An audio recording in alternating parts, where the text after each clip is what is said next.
Assalamualaikum guys.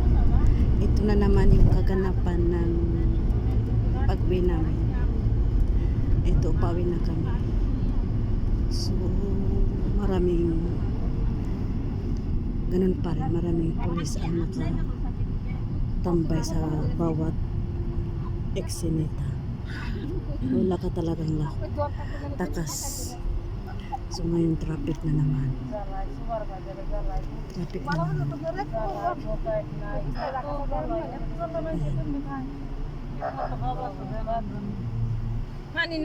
Nandito kami.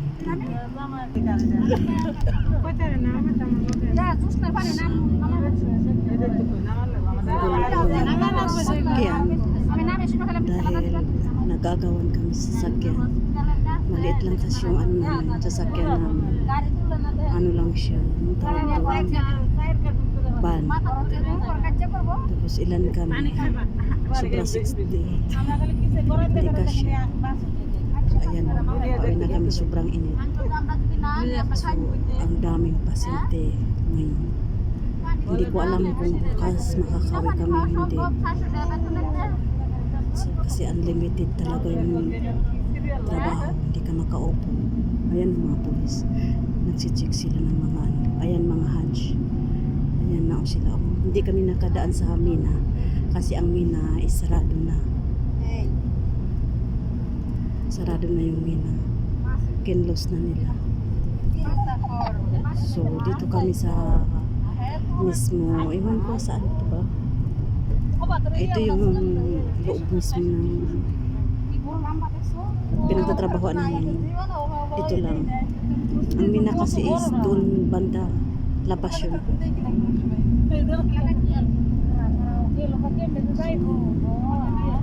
Sobrang initan. Pauwi na naman kami. Grabe ang init dito.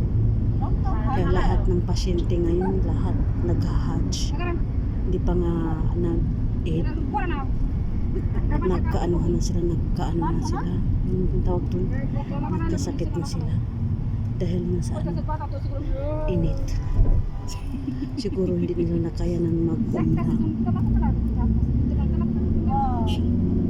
Anywhere talaga dito police.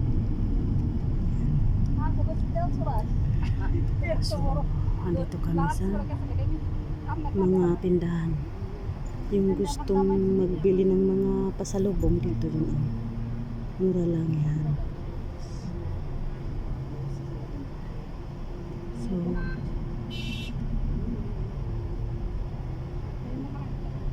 kung saan-saan nila. May pulsa yan doon. Wala ka talagang ligtas na kita niya. Lahat ng exit, mayroong pulis.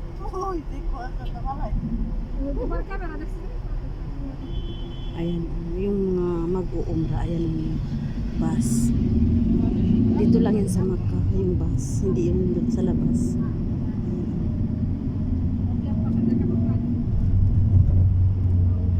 Pag Yawmul Arafah talaga, yun na. Kaya matindi yung pag-check nila ngayon kasi malapit na yung Yawmul Arafah. Mas na maanuhan ka na expire yung permit mo, wala ka. Bawal ka nga pumunta sa kaibigan mo. Kung wala kang permit, may ano ka, may tawag doon,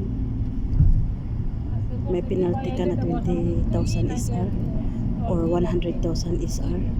Wala kang permit na mag-Hajj ka.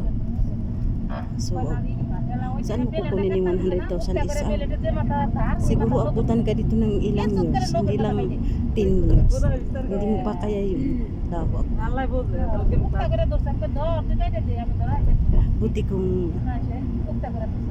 Buti siguro kung doktora ka o doktor or mo nurse ka. Ayan o, may mga gold dyan. Madali mo lang ibigay 100,000. Magkano lang yung sahod ng ano, nurse? Magpalagay natin 8,000. So, dalawang buwan. Kuha na, mabayad niya siguro.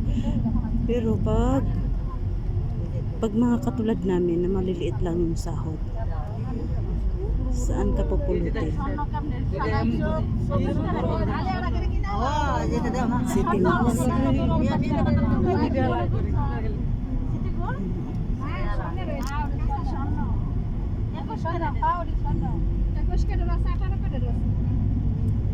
Sobrang init ngayon. Grabe.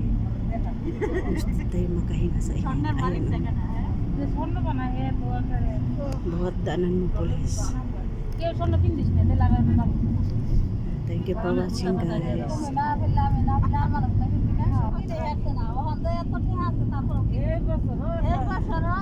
Mga polis yan. Ayan, polis. Ayan, polis. Lahat. Minsan ka talaga tumaan. Polis din yan. Ayan. Anywhere talaga, polis. Hindi ka tulad dati. Ngayon na kasi, marami siguro nag-umbra dati na nung Ramadan na hindi sila umuwi.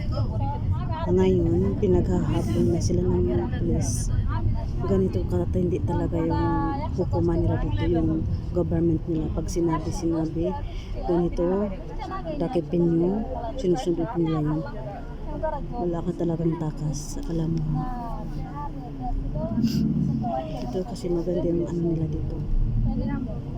Sumusunod sila sa presidente nila, King. Kung anong utos sa kanila ng King, na talagang sinusunod nila. Pero sa Pilipinas, no comment.